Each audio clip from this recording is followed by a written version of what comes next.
Bonjour et bienvenue au podcast Performer autrement au quotidien. Le podcast où on jase la performance qui revitalise plutôt que de celle qui épuise. Alors, je me présente, Hélène Savignac, entrepreneure et ambassadrice de Performer autrement. Et aujourd'hui, j'ai le bonheur d'être accompagnée d'un invité pour parler de réussite.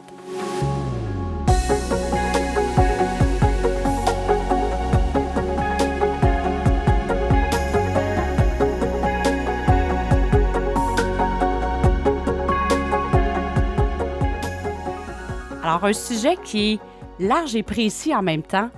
Et je suis accompagnée d'Éric Desroches, qui est un ami, quelqu'un que je connais depuis, je pense, bientôt 15 ans, sinon plus. Et pourquoi j'ai choisi Éric, en fait, c'est vraiment quelqu'un qui représente pour moi, c'est quoi la performance autrement?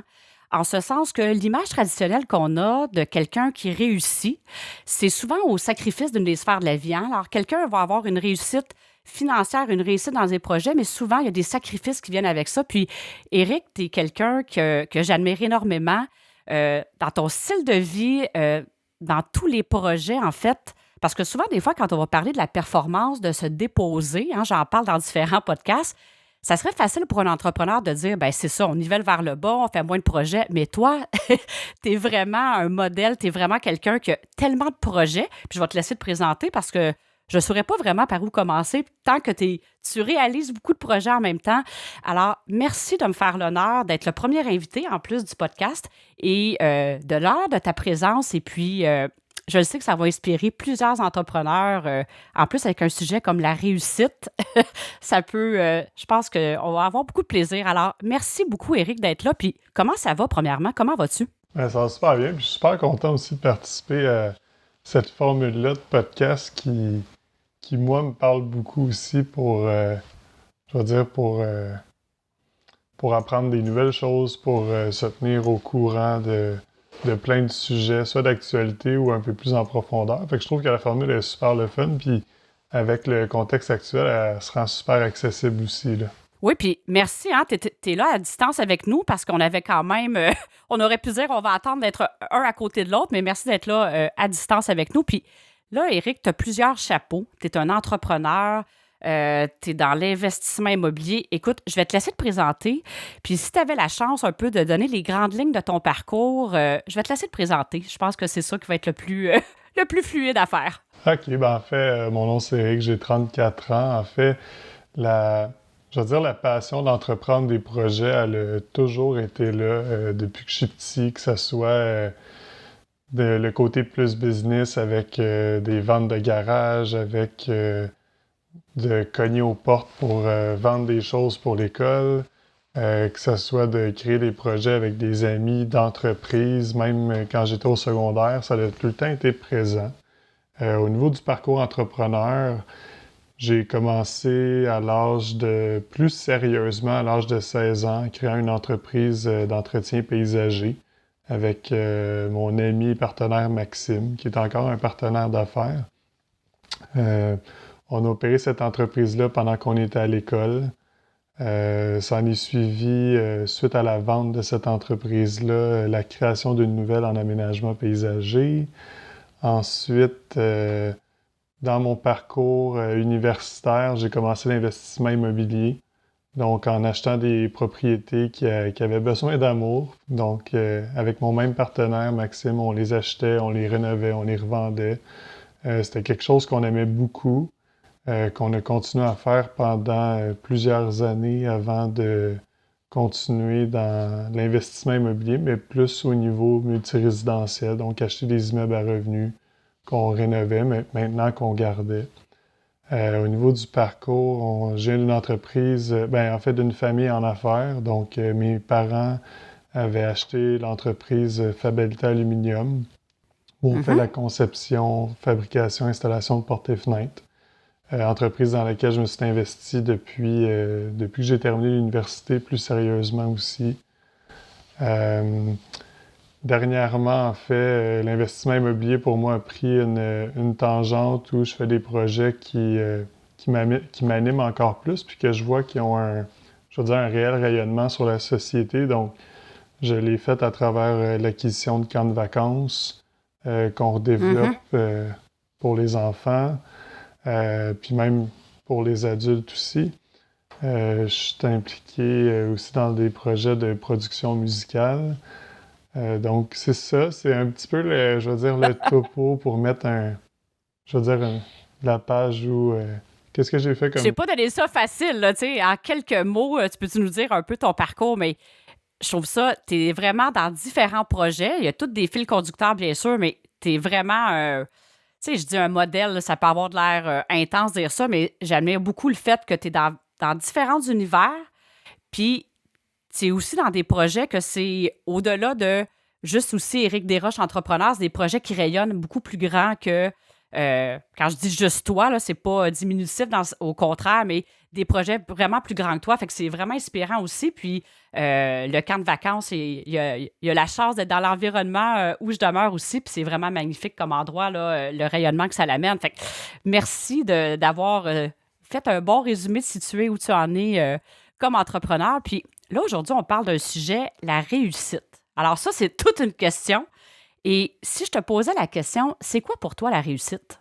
En fait, c'est une superbe question parce que cette question-là, elle a évolué, puis sa définition, elle a changé au fil du temps. Oui. Au départ, la réussite était de créer des projets que j'aimais.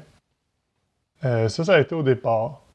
Puis en même temps, il y avait une réussite financière de pouvoir avoir qu'est-ce que je croyais être cette liberté-là, d'avoir des ressources financières pour vivre la vie que je trouvais le fun.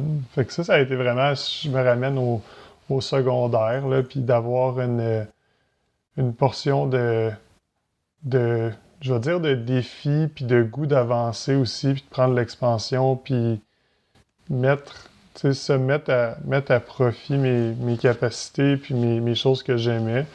Ça a été la première phase. La deuxième phase de réussite a été, suite à l'université, ça a été peut-être un peu plus une réussite que je voyais par la société comme étant une réussite financière, une réussite d'expansion, sans trop considérer différents éléments. Puis c'est un peu qu'est-ce que j'avais appris, comment le modèle financier fonctionnait. Puis dans les dernières années, suite à moi-même avoir été, reconnecté à ce qui me faisait vraiment vibrer, là, c'est vraiment de créer des projets que j'aime, que je sais qu'ils vont avoir, un impact pour moi, mais qui vont avoir un rayonnement aussi pour les gens qui vont les utiliser ou les gens qui vont collaborer à ces projets-là.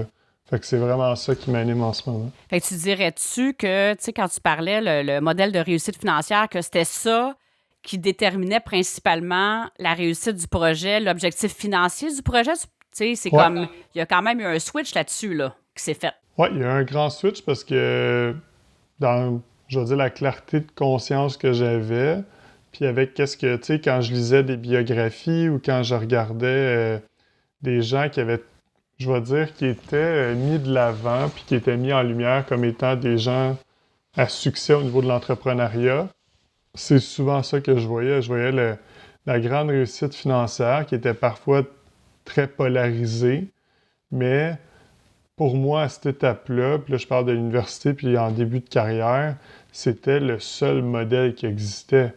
Même si qu'est-ce ça que tu veux faisait dire par plus ou moins de sens. polariser? Je me mets...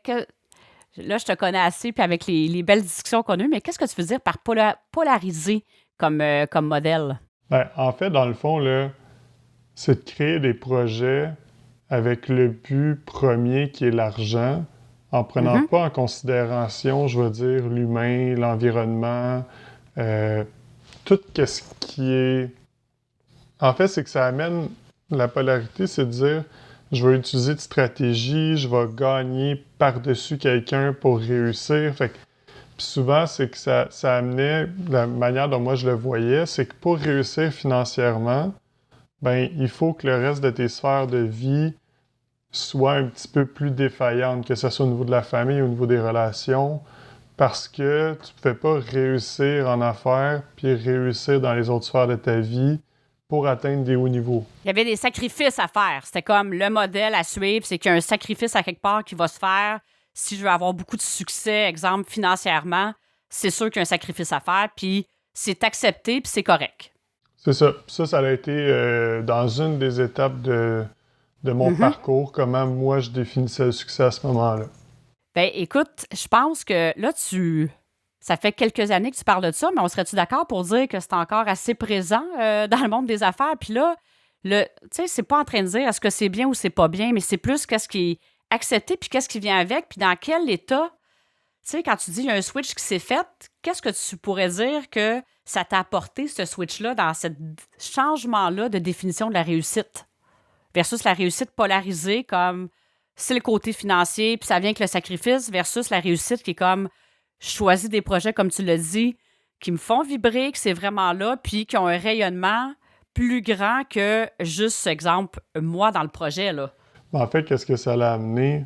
D'un, ça m'a pris un parcours, moi, personnel, mais qu'est-ce que ça a amené? C'est beaucoup plus de légèreté, d'arrêter de me comparer à d'autres entrepreneurs en disant ah, je suis meilleur ou je suis moins bon, euh, de, je vais dire, de cesser tout le temps cette quête-là de plus pour atteindre je veux dire, un état de bien-être qui, une fois l'objectif atteint, il était tellement temporaire, ce bien-être-là, que je trouvais que ça me prenait une autre source de motivation pour m'accomplir. Fait que le fait d'avoir pris conscience de quand même beaucoup de choses m'a amené beaucoup plus de fun aussi, puis de plaisir avec qu'est-ce que j'ai déjà. Puis c'est ça qui a pris de l'expansion. Fait que le plaisir, puis les inspirations, puis les projets que j'aime ont juste pris plus d'espace finalement. Puis j'aime vraiment ce que tu amènes parce que c'est tellement ça, la comparaison. Quand on est vraiment dans la quête du plus, puis que c'est pas nécessairement, puis tu l'exprimes bien, un projet qui fait du sens pour nous, on va avoir tendance à se comparer. Ah, là, je vais avoir réussi quand je vais avoir réussi ce projet-là en comparaison avec d'autres personnes. Puis c'est une question de temps avant qu'on rencontre quelqu'un qui va avoir plus réussi que nous, là. Si on se compare de cette façon-là, selon les critères qu'on se met, là, personnellement, il va toujours avoir quelqu'un de plus. Alors, fait qu'effectivement, le bonheur, il peut être vraiment temporaire quand on embarque dans la comparaison, puis c'est là que c'est lourd, là. Alors, tu amènes un bon point, puis quand on est vraiment dans qu'est-ce qu'on aime, automatiquement, c'est comme si la comparaison, je me trompe-tu en disant, elle n'est plus là, hein? En fait, c'est même pas présent. Non, parce que, tu sais, dans le fond, tu te mets à faire, justement, qu'est-ce qui est... Tu sais, en fait, tu te mets à exprimer qui t'es, puis l'unicité que t'as. Fait que tu peux pas comparer à une autre personne. Puis souvent, c'est ça qui arrivait, c'est que des fois, la manière dont je voyais l'entrepreneuriat, qu'est-ce qui était véhiculé, puis qu'est-ce qui était mis de l'avant, c'était un petit peu le côté positif. Fait que tout le monde paraissait bien. Tout le monde paraissait bien dans leur succès, puis que souvent, je dois dire, il y avait un masque qui était par-dessus ça. Fait que en voyant les deux côtés de la médaille, ben c'est là que tu te dis, OK, ben j'ai plus à me comparer avec quelqu'un d'autre. Si je fais juste ce que j'aime, puis je fais prendre l'expansion à ça, ben peu importe les choix des autres, ben le mien, il est clair. Puis là, j'ai vraiment le goût de te poser une question parce que, tu sais, des fois, je pense qu'on va se dire, hey, tu sais, moi, dans la vie, si je fais juste ce que j'aime, c'est impossible de bien réussir. Alors, je vais te poser la question en sachant un peu la réponse parce que je te côtoie, mais je trouve ça important de le mentionner. Est-ce que tu dirais que ça l'a amené un sacrifice financier? Parce que souvent, qu'est-ce qu'on pourrait se dire? Je fais ce que j'aime, je fais ce qui me fait vibrer, mais automatiquement, le sacrifice qui va venir, c'est qu'il va y avoir moins d'expansion financière. Alors, qu'est-ce que tu aurais à partager à cette réflexion-là que je te partage? Je pense que c'est une excellente question. Puis qu'est-ce qui arrive, c'est que dépendamment comment tu faisais ton argent d'une certaine manière, oui, ça se peut que la situation financière change. Pour moi, ça a été temporaire, mais ça a été temporaire parce que, puis encore là, je dis ça, puis c'est pas vrai, parce que l'expansion, elle a continué à grandir au niveau financier. La seule chose, c'est que des fois, il y a des moments de transition. Ça veut dire que quand on est en l'expansion, ben des fois, on doit, je veux dire, investir différemment ou embaucher une nouvelle ressource. Puis pendant cette phase de transition-là, ben on peut voir que les finances sont moins au rendez-vous. Mais un coup je veux dire, on continue, ben là, on atteint un nouveau stade. Fait que l'abondance financière est là. Puis en fait, même, tu sais, à travers différents projets, c'est que si moi, je croyais qu'il fallait mettre beaucoup d'efforts pour avoir, exemple, en immobilier, des succès financiers, puis il fallait absolument qu'on trouve des projets compliqués, ben c'est ça qu'on finissait par trouver. Et la journée où on s'est dit, ben on s'ouvre à avoir des projets qui sont plus simples, puis qui vont prendre plus d'expansion, ben même au niveau financier, à ce niveau-là, ça nous a permis de faire des projets qui étaient beaucoup plus alignés avec ce que nous, on aimait, puis qu'au niveau financier, donnaient des rendements qui étaient de loin supérieurs à l'investissement traditionnel qu'on faisait plus avant. Puis, ça se peut aussi qu'il y a des projets que le cycle, de retour sur l'investissement est plus court que d'autres. Tu sais, tout Exact. dépendant le projet. Fait que c'est sûr, si tu bases juste des critères de dire, ben c'est ici et maintenant. Puis c'est correct, là, quelqu'un peut être heureux là-dedans, mais en même temps, toi, tu as plus trouvé ta voie en disant, ben ça me nourrit encore plus de l'intérieur quand le projet il est vraiment aligné avec moi. Puis tu peux vraiment le mettre à ta couleur, finalement, là. Puis c'est là que l'expansion se continue au-delà des finances, l'expansion, toi, comme entrepreneur, dans la créativité, dans qu'est-ce qui est possible. Tu as tout à fait raison. C'est exactement ça qui s'est passé. Puis c'est vraiment ça. Puis je me souviens que les projets où la raison d'être, c'était d'avoir un succès financier. Souvent, déjà, je commençais ce projet-là, puis j'avais hâte de le terminer en me disant, j'ai hâte de le terminer quand il va payer, mais en réalité, j'avais pas de fun à le faire. Puis souvent, c'est les projets qui ont été les moins bons financièrement, ou sinon les bien plus compliqués ou qui ont mené à bien de la lourdeur finalement. Imagine comment tu te sens, tu prends le projet en pensant que c'est pour faire de l'argent rapidement. Le projet, t'as pas de fun, puis exemple, ça s'avère. Tu sais, puis là, t'as peut-être pas eu d'exemple, mais on se met juste dans la peau de se dire, imagine que le projet, c'est un désastre financier. Imagine comment tu te sens, t'es comme, je fais quoi avec ça? J'ai pas eu de fun. Je voulais aller rapidement quand tu vas dans... Parce que c'est vraiment ça, dans le fond, l'expérience de dire, ça peut être un autre projet. Ah, OK, peut-être le rendement n'est pas arrivé au moment où je m'y attendais, mais après que ça peut être exponentiel, puis c'est tout comment qu'on se sent quand on le fait. C'est toute la différence du monde. Puis là, je vais juste faire un aparté. On parle de projet d'investissement, mais dans une entreprise, toutes les statistiques le démontrent que toutes les entreprises où que le focus premier, c'est de la rentabilité, sont moins rentables que les entreprises qui mettent l'emphase sur le rayonnement des individus, des personnes qui composent l'entreprise.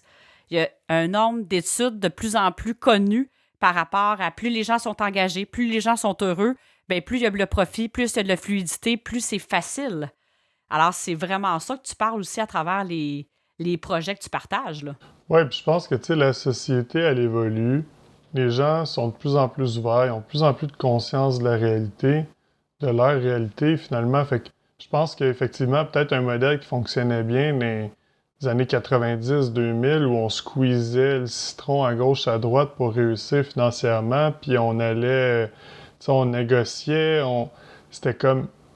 Oui, c'était une manière de fonctionner. Maintenant, les gens sont de plus en plus ouverts, sont de plus en plus conscients de ce qui se passe, puis de qu'est-ce que ce modèle économique-là et d'entreprise a généré comme... Tu sais, on parlait de polarité, mais c'est un peu ça aussi. Les gens en prennent conscience. Fait que maintenant, dans l'entreprise, puis tu sais, on en a une, on a une centaine d'employés, puis le succès passe par le bien-être des gens.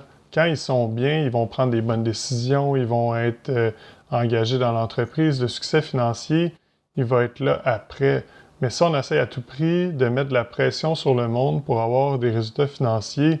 Personnellement, moi, j'ai pas de fun à le faire. Puis, de ce que j'ai vu en ce moment, ça limitait les expansions des gens parce que les gens, ils se sentent tellement coincés, ils prennent plus de décisions.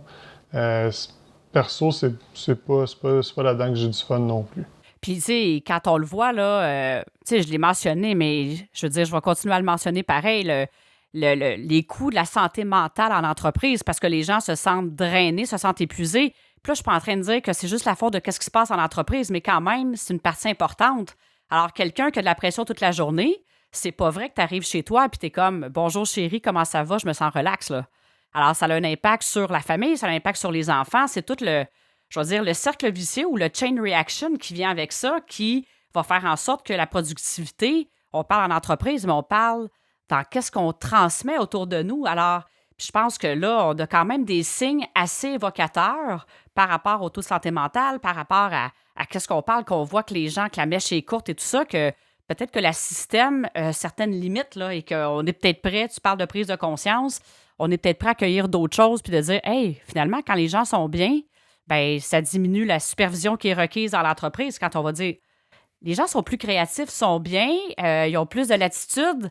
Ça a un impact sur le service à la clientèle, ça a un impact sur les idées qui vont naître, ça a un impact sur la collaboration aussi entre les gens, puis la santé. Je veux dire, à un moment donné, là, there's so much we can take, là, par rapport à... Je sais pas pourquoi j'ai le goût de parler en anglais, c'est ça qui venait, mais il y a quelque chose qu'on peut prendre par rapport au stress sur nos épaules que, veut pas, ça a des impacts sur la santé aussi, là, sur la santé physique. Et quand les gens sont bien aussi physiquement, bien, ça change la productivité, évidemment. Puis, je le sais, dans l'entreprise, chez toi actuellement, là, il y a de quoi aussi par rapport au bien-être. Hein. Entre autres, y a-tu l'alimentation? Il y a différentes choses que tu as mis en branle pour passer à l'action aussi. C'est pas juste de dire on prend soin des gens, mais il y a différents éléments que tu as mis en avant dans l'entreprise qui vont dans ce sens-là. Hein?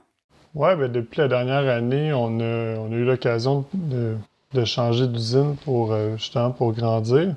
On a embauché une dame qui s'occupe de faire la nourriture, les repas pour les collations, ces choses-là, pour bien manger, bien s'alimenter. On a créé une salle de détente dans les bureaux, donc avec les chaises massantes où les gens peuvent juste aller se déposer quelques minutes, respirer, continuer dans leurs occupations.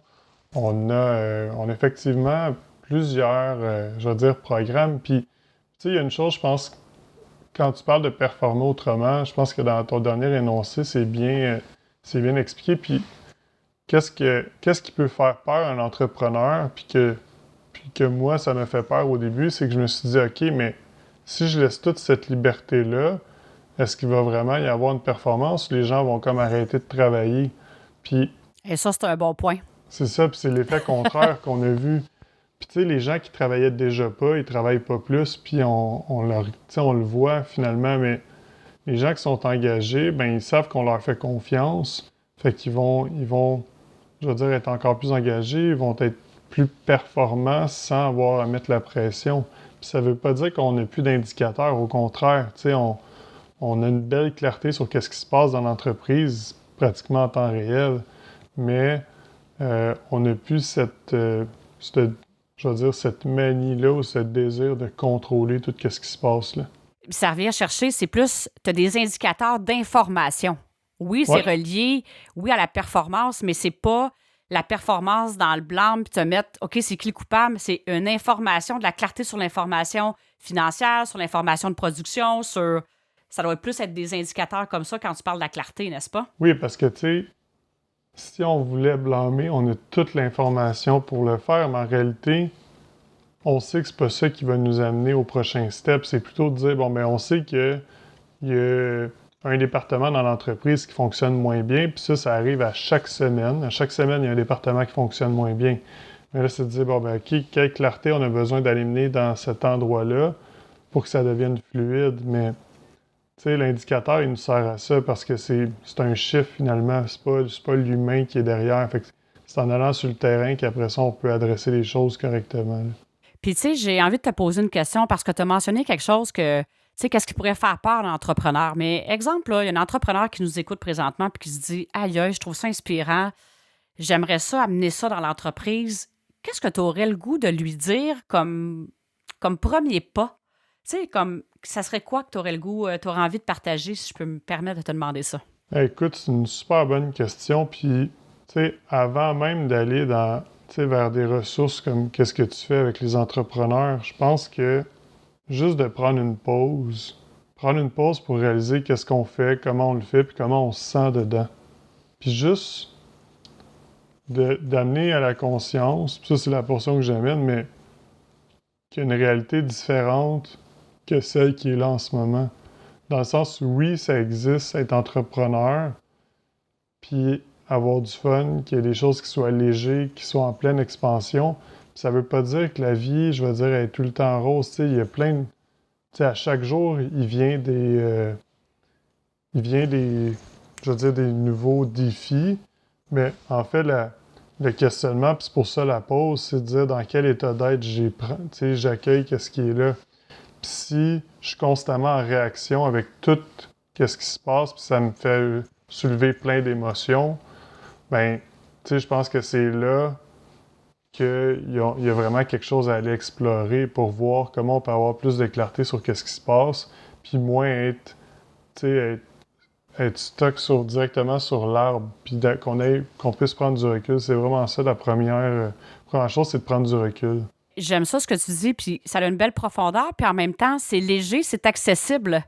Tu sais, en même temps, là, autant qu'on est dans l'effervescence du quotidien, de prendre une pause. Puis, tu sais, dans le fond, les réponses, là, puis ça va peut-être avoir l'air cliché, qu'est-ce que je dis, mais c'est tellement ça pareil, on les a toutes à l'intérieur de nous. Alors, c'est sûr que si on prend jamais un moment pour s'arrêter, on peut pas voir, on a justement le nez trop collé sur l'arbre. Qu'est-ce que je veux réellement? Est-ce que je suis bien là-dedans? Puis des fois, là, les réponses, de prendre cette pause-là, la première étape, elle va se clarifier. Je me trompe-tu en disant ça? Puis moi, c'est comme ça, je l'ai expérimenté souvent. En prenant une pause de recul, c'est comme la clarté arrive. Mais quand tu es dans le tourbillon, c'est impossible. Et là, ça peut être facile d'écouter un puis l'autre, de dire ci, de dire ça. Puis dans le fond, on les a nos propres réponses. La première étape, elle va souvent se dévoiler avec cette pause-là qu'on va prendre. T'as raison, puis c'est ça qui est, dans le fond, qui est contre-intuitif, mais qui est le plus assistant, c'est quand tout va trop vite, c'est comme le meilleur moment de prendre une pause. Puis c'est à ce moment-là que, même si on a beaucoup de pression, ben la pause, elle va être bénéfique parce que c'est là où elle va nous ouvrir sur autre chose, puis des fois, elle va nous... Tu sais, si on essaie de trouver la solution à un problème dans la même fréquence que le problème, ben ça va être très dur. Sauf que si on se dégage de ça, ben on n'est pas au même niveau que le problème. Fait qu'en n'étant pas au même niveau, ben ça nous permet d'avoir un recul, puis des fois de trouver qu'est-ce qu'on peut dire une solution qu'on n'aurait jamais pu voir en étant collé sur l'arbre. Parce que des fois, on peut être attaché à nos problèmes, hein? Fait que on reste attaché à nos problèmes, on reste dans cette énergie-là aussi. Puis quand on a un certain détachement, de le voir comme si on n'était pas directement impliqué, ça amène vraiment une perspective qui est différente, mais autant que c'est pas compliqué à faire, mais tu peux pas faire ça un 5 minutes entre deux. Des fois, c'est prendre un moment de... Tu sais, les premières fois, quand on n'est pas habitué, en tout cas, je vais partager mon expérience, puis peut-être que toi, tu l'as vécu différemment. Quand on n'est pas habitué de prendre une pause, c'était plus facile pour moi de le faire un week-end, de prendre un moment où j'étais bien. Ça peut être une marche dans la nature, puis de dire, OK, tu sais, où suis-je là? Tu sais, comment je me sens? Qu'est-ce que je veux pour la suite? Puis juste ça, il y a quelque chose qui émergeait. Puis des fois, c'est inconfortable au début, mais c'est assez rapide qu'il y a quelque chose de différent qui se dévoile. Je ne sais pas comment toi, comment ça s'est passé, je vais dire ce passage-là, mais ça a été plus facile pour moi de le faire à ce moment-là que dans la journée comme telle. C'est différent aujourd'hui, là, mais les premières étapes, c'était plus facile de le faire à ces moments-là. Ben, tu sais, moi, à l'époque, mon agenda était tellement rempli que pour moi, prendre une pause, c'était une perte de temps, simplement. Tu sais, il n'y avait pas une autre définition qu'une perte de temps. Fait que c'est pour ça que je dis que c'était contre-intuitif au début, mais tu sais, en prenant cette pause-là, puis l'exemple, je pense qu'on voit le plus souvent comme entrepreneur, c'est quand on part en voyage, en tout cas, je parle pour ma part, puis quand j'ai été avec d'autres entrepreneurs vraiment je veux dire, dans un autre pays ou dans un autre environnement, écoute, la créativité, elle monte dans le tapis, on trouve, tu sais, des super belles opportunités, on a des beaux échanges, mais tu sais, c'est de ramener cette pause-là, souvent qu'on dit que ça va nous prendre 2 semaines avant de décrocher, puis de le ramener à comment, je veux dire, en 15 minutes, on peut arriver à cet état-là aussi, d'être en vacances, puis de prendre des mini-vacances à chaque jour. Là. Mais ça fait de la pratique, hein? Autant qu'on peut pas voir ça comme un sport, mais moi, je trouve ça tellement... apprendre à se déposer, c'est comme l'apprentissage d'un sport. C'est en pratiquant qu'on se devient bon puis qu'on a moins besoin de préparation, je vais dire d'étirement, de ci puis de ça pour être au maximum. C'est accessible en tout temps, dans le fond, ce moment-là de pause, là, en plein jour, en tout temps. Mais soyons indulgents avec nous-mêmes. Des fois, qu'on n'est pas habitué de le prendre dans des moments que c'est plus facile. Mais après ça, en se pratiquant, c'est plus facile d'appliquer au quotidien. Puis, ça m'amène à un point, Éric. Y a-tu un moment déterminant ou un déclencheur? Parce que, tu sais, je t'écoute parler, puis je te connais, puis je le sais que c'est réellement ça qui se passe dans ton quotidien. Mais un entrepreneur qui nous écoute, y a-tu un déclencheur pour toi, ce changement-là de perspective qui était Y a-tu un moment, un déclencheur où ça s'est fait graduellement? Comment ça s'est... cette évolution, en fait, de définition de réussite comme telle, comment ça s'est... y est arrivé à un moment précis? C'est arrivé à un moment précis, oui, mais tu sais, avant que ce moment précis-là arrive, ben, ma définition de performer était beaucoup dans, justement, dans l'effort. Écoute, j'avais tellement besoin d'aller chercher des réponses à l'intérieur de moi, des validations, de l'expertise que, tu sais, on parle d'audiobook, on parle de conférences. J'étais dans plein d'endroits pour aller chercher de l'information, dans des masterminds, dans des routines le matin pour être plus performant, me lever plus tôt, puis tout être optimisé, mais vraiment dans cette énergie-là de quête. Fait qu'à un moment donné, je ressentais que j'avais atteint un peu la limite de ce qui peut être fait là-dedans, puis dans la limite aussi d'où j'ai du fun. Puis ben, il y a 4 ans, la vie a mis des gens sur mon parcours qui m'ont permis de mettre de la clarté, de réaliser qu'est-ce que j'étais en train de co-créer comme personne, puis de m'offrir le choix de reconnecter à qui je suis, parce que les réponses, je les avais déjà en dedans. L'intuition de l'entrepreneur, mais, elle est souvent très forte, mais des fois, on la met de côté un peu, mais de reconnecter à ça. Puis c'est là où j'ai arrêté, ou du moins, j'ai beaucoup diminué d'aller chercher beaucoup d'informations partout à gauche et à droite, parce que l'info, je veux dire nécessaire, je l'avais à l'intérieur de moi. Fait que les réponses, ils étaient déjà là. Fait que ça a été vraiment, ça a été l'élément déclencheur pour, je vais dire, avoir une perspective différente de la performance, puis de le pratiquer depuis les dernières années. Parce que ça me fait un peu penser, tu sais, il y a toujours des nouveaux livres qui sortent sur le management, tout ça, puis moi, en étant en assistance aux entrepreneurs, à chaque fois, je me disais, quand un client avait le malheur de me poser une question, t'as-tu entendu parler de cette approche-là? Puis je l'avais pas lu là-dessus. Et là, je me remettais en question, je suis en train de passer à côté de quelque chose. Puis c'est là que c'est sans fin. Puis là, des fois, je me souviens comment je lisais certains livres de gestion. Là, ça me faisait sentir bien sur le coup. Là, j'avais des inspirations, mais ça s'arrêtait là parce qu'à un moment donné, c'était comme toujours justement le plus. Ah, il y a ça que je devrais faire aussi, ça finissait plus. Fait que oui, moi, en tout cas, ça me faisait sentir bien temporairement. Puis après, ça me ramenait vite dans qu'est-ce que j'ai pas fait. Puis c'était toujours quelque chose que j'avais de besoin à l'extérieur, effectivement.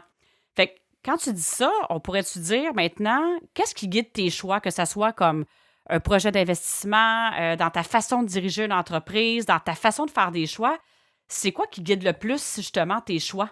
C'est quoi tes critères? Ben, tu sais, le critère numéro 1, puis ça peut avoir l'air simpliste, là, mais c'est est-ce que ça vibre en dedans? Est-ce que quand j'ai ce projet-là qui m'est présenté ou l'idée qui arrive, est-ce qu'elle vibre vraiment en dedans? Puis après ça, ben, ça va être, tu sais, dans le fond, je me pose la question, est-ce que ce projet-là va me servir à moi, puis est-ce qu'il va servir au reste de la société aussi? Puis si la réponse est oui à ces 2 questions-là, ben je fais les premiers pas. Puis même le modèle financier, des fois, il n'arrive pas tout de suite au début du parcours parce que je peux pas connaître toute l'information financière dès le départ avant de faire un premier pas. Fait que tu sais, ça m'est arrivé à plusieurs moments de partir des projets quand il n'y avait aucune clarté financière puis qu'elle s'est créée au fil du temps. Mais je ressentais qu'il y avait une belle opportunité. Mais je pouvais pas... si j'avais essayé de mettre un chiffre dès le début sur l'opportunité, probablement que j'aurais arrêté ou que je me serais tellement soit créé des attentes que ça n'aurait pas fonctionné. Fait que, aussi simple que ça, c'est est-ce que ça vibre en dedans? Oui, parfait, ok, je vais aller voir la prochaine étape. C'est simple, puis en même temps, on peut se rendre ça compliqué justement quand je vais parler, puis peut-être ça va te parler à toi aussi, de dire oui à un projet quand on sait tout le comment, tout planifié d'avance, c'est souvent ça, tandis que là, ça vibre-tu à cette étape-là? Est-ce que ça vibre? C'est oui, c'est ce que je comprends, ce que tu nous partages. Ça vibre là, puis j'ai pas toutes les réponses à tout le comment du pourquoi. Je me mets pas de limite en partant, puis au fur et à mesure, tu te reposes la même question, est-ce que ça continue à vibrer à des moments, je veux dire, charniers peut-être d'un projet d'investissement ou de certaines décisions d'entreprise qui sont à prendre, tu vas revalider si c'est toujours en alignement avec toi. Exactement. Fait que tu sais, Puis l'affaire, c'est qu'avant, quand il y avait des objectifs tellement précis, ben des fois, j'étais sur le bord d'arriver foncer dans un mur. Mais si tu te fies pas à ton ressenti intérieur, puis tu te dis, ben parce que ma tête, c'est exactement ça qu'elle veut, ben je vais continuer à foncer dans le mur, ben c'est là que les projets deviennent vraiment compliqués, mettre beaucoup d'efforts quand tu fais juste prendre un pas de recul, puis finalement, tu avais peut-être juste 3 pas à faire par la gauche, puis il n'y avait plus de mur, justement. Mais ça, si on ne Ouais, prend pas ce moment-là à chaque, je vais dire, grande étape, ben des fois, on se pète la tête pour rien, là. exactement. J'aime ça comment tu l'amènes, puis je trouve ça bien de le mentionner que c'est tellement ça qu'on a. Je pense que c'est encore présent dans la réussite. C'est comme hey, quand on est un leader, un chef d'entreprise, on prend des projets, on devrait tout savoir d'avance qu'est-ce qui va se passer pour savoir où on s'en va. Puis des fois, c'est là qu'on s'en va vraiment dans le champ gauche, là, tandis que c'est comme hey, c'est en alignement avec moi. Puis oui, des fois, on peut avoir l'impression qu'on se laisse un peu dans le vide, mais la clarté, elle arrive toujours. Elle finit toujours par arriver au bon moment, finalement, quand ça vibre avec nous. C'est, je dois dire, c'est ce que j'expérimente aussi quand je parlais des objectifs qui limitent. C'est un bon exemple que quand on est trop dans un cadre précis, on est en train de se limiter quand il y a une super ouverture qu'on peut pas nécessairement s'imaginer finalement, là. Non, puis c'est là pour l'entrepreneur que ça demande du courage. Ça demande le courage d'aller faire un pas un petit peu dans le vide sur son ressenti sans avoir la réponse de la prochaine étape. Puis en même temps, pour moi, c'est la beauté de l'aventure aussi, de pas tout savoir qu'est-ce qui va se passer. De toute façon, l'expérience que j'ai, c'est que quand j'ai voulu contrôler ou voulu tout savoir d'avance, ben la vie m'a très bien démontré que c'est pas comme ça que ça fonctionnait, en me montrant très clairement que il y avait quelque chose de plus, je veux dire, de plus puissant que qu'est-ce que ma tête voulait absolument, là. Écoute, c'est vraiment beau ce que tu partages, puis je le savais en début d'épisode que parler avec toi, c'était pour être inspirant. Moi, tu m'inspires énormément. Je regarde tous les projets auxquels tu participes, puis tu sais, ton style de vie, c'est impressionnant le nombre de projets auxquels tu collabores présentement, tout en ayant un style de vie, puis d'avoir du temps pour tes amis, puis d'avoir du temps aussi de respirer, tu sais. Fait que c'est vraiment beau à voir aller, puis ça représente vraiment bien pour moi c'est quoi performer autrement, sans être drainé, sans être revitalisé. Puis comme tu es là, dans le podcast qu'on fait présentement, tu es exactement comme ça au quotidien, puis avec tous les gens qui t'entourent aussi. Alors, c'est vraiment inspirant. Puis merci de ta générosité, puis d'avoir pris ce moment-là pour qu'on jase de réussite. Puis est-ce qu'il y a quelque chose que tu aimerais ajouter par rapport à la réussite, que tu aurais aimé ça partager, qui t'inspire de partager avant qu'on conclue cet magnifique épisode?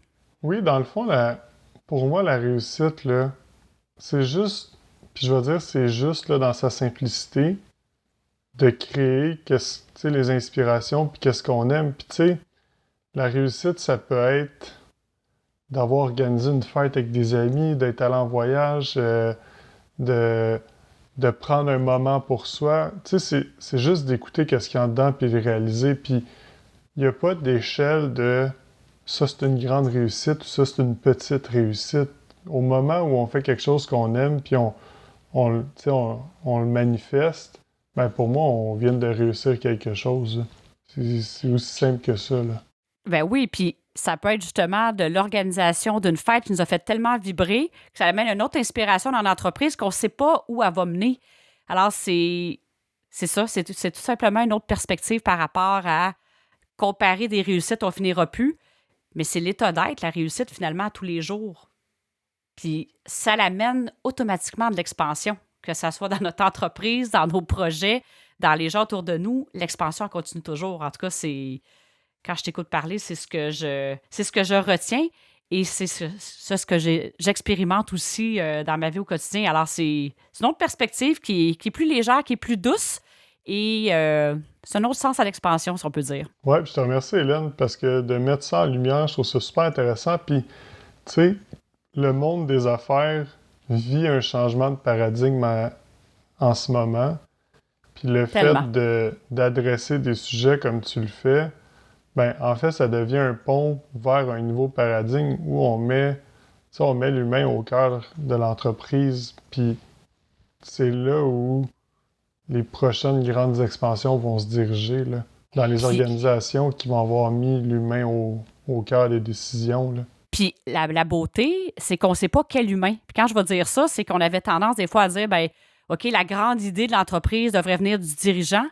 Puis dans le fond, quand on s'ouvre à ce que chacun soit, je vais dire, à son meilleur ou rayonne, la super idée, là, on ne sait pas d'où elle peut venir. Et on est de plus en plus, en tout cas, moi, qu'est-ce que je ressens? Tu parles de changement de paradigme. Une personne peut faire la différence. Dans le sens, en équipe, évidemment, mais une idée entourée d'une équipe, ça peut faire une différence énorme, puis on ne sait pas d'où elle va venir. Alors, c'est vraiment magnifique aussi. Puis, merci de mentionner ça. Puis, j'adore la profondeur. En fait, là, si j'ai quelque chose à partager, la profondeur de l'entrevue dans un podcast, mais la profondeur qu'on est allé, en fait, en quelques minutes. Je trouve ça vraiment magnifique. Puis, merci de ta générosité. Puis, merci d'être une inspiration comme entrepreneur et d'avoir partagé ça avec nous. Alors, c'était vraiment un honneur pour moi que tu sois en plus le premier invité de ce podcast-là. Merci infiniment, Éric. Ben, merci à toi, c'était vraiment le fun. Puis à un prochain rendez-vous. Bien, pourquoi pas, hein? Ce n'est que le début de cette aventure de podcasting. Alors, pour tous ceux qui nous écoutent, je le répète, vos commentaires, vous avez envie de partager comment vous êtes sentis avec les partages d'Éric. Je mettrai également les liens pour te rejoindre si jamais les gens avaient des questions. Je vais le mettre dans le descriptif de l'épisode. Vos commentaires sont bienvenus. Vous avez des suggestions, c'est toujours un grand plaisir pour moi de vous lire. Et on est présent sur les différentes plateformes, iTunes, Spotify, YouTube. Et évidemment, tous les liens aussi pour me rejoindre sont disponibles dans le descriptif de l'épisode. Alors, n'hésitez pas. Alors, que dire pour le mot de la fin? J'ai envie de vous dire, prenez donc une pause et ressentir où vous en êtes. Par exemple, vous êtes un entrepreneur, où vous en êtes présentement. Un petit recul qui peut faire une différence énorme. Alors, bonne semaine à tout le monde.